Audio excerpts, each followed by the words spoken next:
কিছুতেই যেন থামছে না নিরীহ ফিলিস্তিনিদের ওপর দখলদার ইসরায়েলি বাহিনীর বর্বরতা। জাতিসংঘে যুদ্ধবিরতির প্রস্তাব পাশ হলেও মানতে নারাজ তেল আবিব সরকার, আর তাই হামাসকে নির্মূলের নামে স্থল অভিযান চালানোর প্রস্তুতি নিয়েছে গাজাবাসীর শেষ আশ্রয়স্থল রাফাকে লক্ষ্য করে।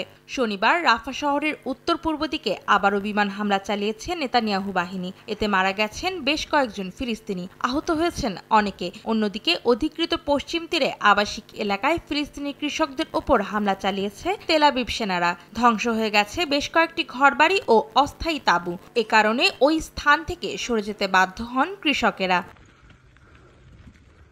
এদিকে জিম্মি মুক্তির বিনিময়ে স্থায়ী যুদ্ধবিরতির ওপর জোর দিয়ে আসছে হামাস। তবে হামাসের এ দাবি প্রত্যাখ্যান করেছে ইসরায়েল। ফিলিস্তিনের গাজায় যুদ্ধবিরতি ও বন্দি বিনিময় সমঝোতা নিয়ে হামাসের প্রস্তাবের ওপর পাল্টা প্রস্তাব দিয়েছে তেল আবিব। ইসরায়েলের পররাষ্ট্রমন্ত্রী বলেছেন, হামাসের হাতে বন্দি ইসরায়েলিদের মুক্তির জন্য চুক্তি হলে রাফা শহরে পরিকল্পিত স্থল অভিযান স্থগিত করার চিন্তা করবে ইসরায়েল। আর তেল আবিবের এই প্রস্তাব খতিয়ে দেখা হচ্ছে বলে শনিবার এক বিবৃতিতে জানিয়েছে হামাস।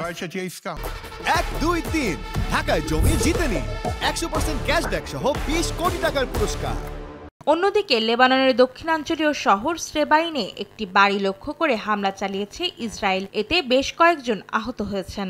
ইসরায়েলি সামরিক বাহিনীর দাবি, লেবাননের মার্কাবা ও স্রেবাইনে ইরান সমর্থিত লেবাননের সশস্ত্র গোষ্ঠী হিজবুল্লাহর অবকাঠামোতে হামলা চালিয়েছে তারা।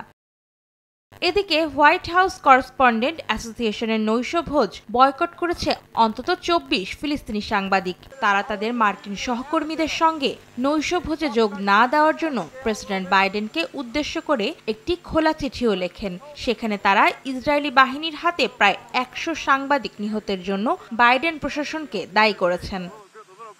অন্তরা সেন, সময় সংবাদ।